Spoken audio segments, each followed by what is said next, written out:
how is it that on YouTube bombings can get monetized, but videos like our videos, like the last video that I put out, Richard's in the hospital, got flagged for being like too gory or something like that because in the we don't really know. We just said it was against community standards. Yeah, against community standards. And then the most recent update video, which we were going to put out Wednesday, it's now Thursday. You'll be hearing this Friday, so hopefully it's out by Friday.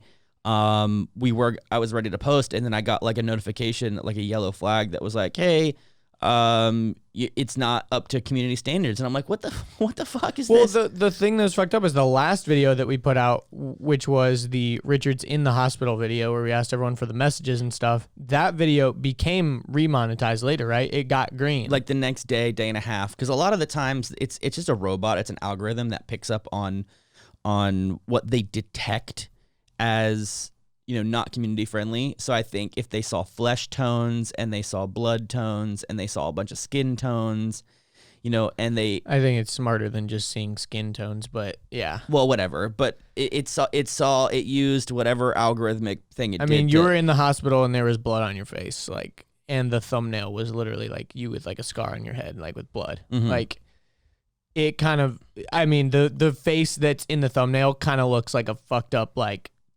guy that was in like a prisoner of war camp or something, like it's not that hard to be like, oh, this might be kind of edgy. Like it's not that hard to figure that out. Yeah, but as soon as I appealed it, it went green, which means that we can make money. Yeah, so I'm still waiting for the appeal to come through. I just checked it right now for those of you that are on video and wondering why I'm looking at my phone. Our most recent video, it's the recovery vlog video. It's finished. It should be out, but as of recording this, it's not out because it's still, according to YouTube, it's not advertiser friendly. So we're trying to appeal it and see if we can get it to, because it's like, dude, what's the fucking point of putting out these videos like if they aren't making us money? I mean, obviously, granted, we're making a huge impact on the world and the community and everyone, wants these videos, but we have to get paid. We need to make money. Like, it's not free to make videos. Too many people think it's free to make videos. Like, they'll be like, dude, why you got so many ads on these videos? And it's like, go away. Like, you would not have these videos if they did not have ads. There's like 9 things that cost money. It's like, we've got camera expenses. You have a shooter, like I go out and shoot the videos. Then I go home and edit the videos. What is required to edit a video? You need a computer that's good enough to process all this shit. You need an internet connection, like to upload it, which is going to cost you money. You need to have, but everyone has that. You need an editing software that also costs money. You need all the accessories. You need the mics, you need the lighting, you need the tripods, you need the lenses, you need the batteries. I think about, even from like my perspective, like I need to pay for travel and hotels and food and flights. And at the end of the day, time is money. It's like we're not working like a normal job. Like this is time where we could be spending doing other things too. It's like, if we're spending all this time to make videos that don't ultimately make money, we got to figure out how to make videos that do make us money. Yeah, so like if a brand or a company or a corporation came up to us and was like, hey, can you make a video for us? It would be anywhere between $5,000 and $7,500 for them to have like a dedicated upload, depending on a lot of factors, right? And that is a calculation that is found on something called Social Blue Book. Social Blue Book is basically a calculating system that kind of tells you the value of your social media and your following and your engagement and your views and your comments and all that stuff.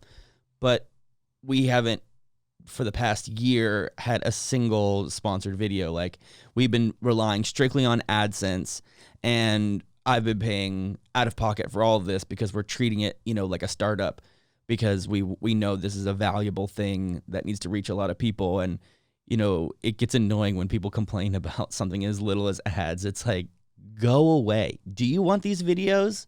Cool.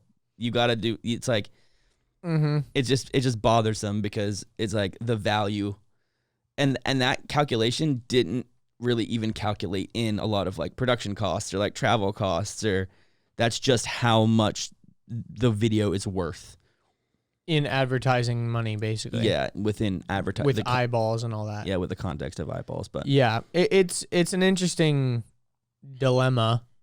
And actually, I wanted to talk about this. Like, there's this weird thing happening on YouTube right now where YouTube basically they want everything to be advertiser friendly, which makes sense because the way that YouTube makes money is ads, right? So advertisers pay YouTube to display ads on top of videos.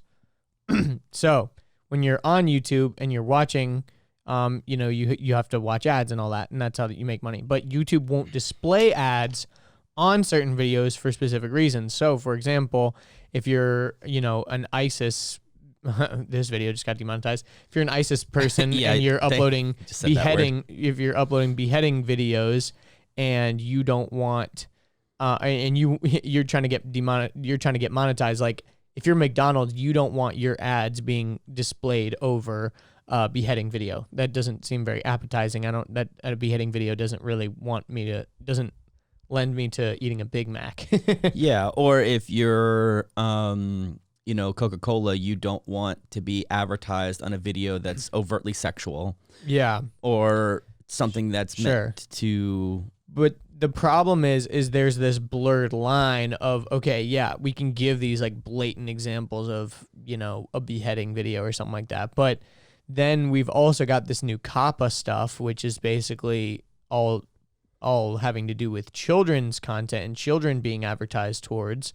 So every time we have an upload now, we have to say, yes, this video is intended for kids, or no, this video is not intended for kids.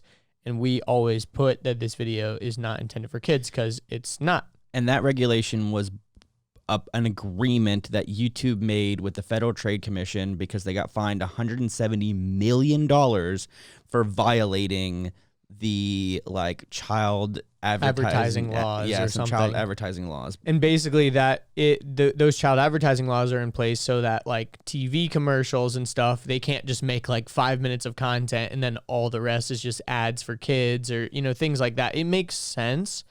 But at the end of the day, it's okay, so now we can't advertise to kids and we also can't have anything edgy have any advertisements on it because basically YouTube demonetizes anything with swearing or adult themes or anything with homosexual stuff. Anything LGBTQ is totally off limits for advertising, which is hilarious because Google is always talking about how LGBTQ and pride friendly they are and everything. Which is a big lie. They're not. They say one thing and then they're totally another when it comes to actual monetization. And well, let me put it this way. If you're an LGBTQ creator who does not talk about anything LGBTQ, like James Charles, for example, if you're James Charles and you talk about makeup only, you're safe. But if you're an LGBTQ creator and you talk about difficulties and challenges and struggles and issues with inside of your specific community, good luck getting paid. Yeah, exactly. Good luck. And there's actually some creators that have created their own code language so that YouTube can't pick up on it. Every time in their description, it's here's my key of my word. So gay is actually this and penis is actually this, or there's all these other words that they use as code words so that they can still talk about these issues, but they also still get paid. It's hilarious that they have to go to these lengths. My happy friend said to my lizard friend. Yeah, it's they literally just have a coded language so that they can get away so that they can actually get paid. And it's hilarious because YouTube acts like they're so friendly towards this stuff, but they're not. And actually, I mentioned them earlier, but Nerd City, they just released a video on yesterday on Lele Pons and how she is basically taking advantage of all of this stuff. And it's really messed up because she's straddling the line between making kids content and making sexual adult content. And I have no problem with those things separately. But when you're taking advantage of the system and you're basically YouTube's golden child and they promote everything that you do, but it seems like they don't even watch anything you're doing. Yeah, they keep you on the trending page for upwards of 5 to 7 days at a time. You get to do a collaboration with Susan Wojcicki, who's the CEO of YouTube. you know, she gets to be on, you know, like late night shows and touted as, you know, like the most popular, the most known, the most clean, blah, blah, blah creator ever. But if you look at her stuff, it's like skits about stuff in elementary school, but her like butt and boobs are hanging out and there's like cussing too. It's just weird. It's like, what is happening? It's very right now? odd. And the most messed up thing, in my opinion, is that she's on Google Preferred, which is basically, if you're on Google Preferred, I think this is how she's getting away with it. So YouTube, they have this like selection of primetime characters that they keep in Google Preferred. So at one point, Logan Paul was in Google Preferred. All the late night show people are in Google Preferred. Rhett and Link are in Google Preferred. So it's basically what YouTube idolizes as like, these are our ideal creators. They're the most brand friendly. They're the most, you know, marketable. And so they put them on this pedestal and they can basically break all the rules, but still get ads because they're in this special bubble of Google Preferred. And actually that's how, for example, Philip DeFranco, his video about some like school shooting got like 100% demonetized. But then meanwhile, Jimmy Kimmel has Ford Explorer ads running on his video about the school shooting. So it's just a total, you know, it's just so hypocritical of them. It's a total disconnect because, oh, these creators are allowed to break the rules, but everyone else can't because we've deemed them okay. We trust them enough to make the edgy content. For example, Liza Koshy had a video on YouTube Premium, Liza On Demand, and they're in the thumbnail, she's literally naked, covering up her boobs, and the title of the video was Liza Gets Naked or Liza Is Naked or something like that. And it was like the pilot of her second season. Millions of views. It was on trending. It was literally produced by YouTube, and they're breaking their own rules about like clickbait and sexualization. Like, it's so fucked up. Yeah, the one thing that bothers me the most, and I don't think it's necessarily the fine line between, you know, butts, boobs, and kids. You know, like that's been a thing for forever. You know, we look at like MTV and VH1, and you know, we look at, you know, kind of like that demographic, and you know, it's like, are we SpongeBob or are we the real world? I don't know, who cares? But my thought is more like they have ads that are very strategically placed. It's like, what to do when you've been bullied. Get a new makeup kit from CoverGirl. It's literally just an ad for her. And it's like, we'll teach you how to put on your makeup, and that's the best way to not get bullied anymore. And it's like, so you're teaching kids that they need to buy something and make themselves pretty in order to not get bullied anymore. Yeah, well, that's a great message. Yeah, the most, if you're interested in this stuff at all, definitely go watch the Nerd City video about Lele Pons. It's like his most recent video because it's really interesting. I was going to say, and while you're at it, also watch the one on Jake Paul too. That is also a great expose on marketing to children as well. And it's the same thing over and over again. It's like, you're saying publicly that your content is made for kids aged like 8 to 16, but that's a huge spread. Like, the content that I would show an 8-year-old is not the same content that I would be comfortable showing a 16-year-old. Like, that is just not the case. And the thing is I wonder what she clicks when she uploads. Does she click, no, this is not made for kids, or is this, yes, this is made for kids? And the other thing is, she's definitely not the one clicking upload anyways. She's got a team behind her that's Shot Studios. Yeah, Shot Studios, that's literally for kids. So it's like, they're the ones that are probably pushing her to make all this like kids content. But at the same time, she got really famous when she was still in high school. So I think she's kind of still stuck in that bubble. You know what I mean? Like, she's the 16-year-old mentality. She's still got that 16-year-old mentality, and she's also always trying to like chalk everything up to her being Latina. Like, she always is trying to remind you that she's Latina. And also her numbers, and also that she used to be ugly, and yeah, you know, it's like, I don't know, man. There's just so much. There's so much. We could go on this forever. The thing is there's no one that's actually in the age demographic that should be watching it that's watching it. Like, there's so much evidence that her entire audience is comprised of children. Look at her meetups.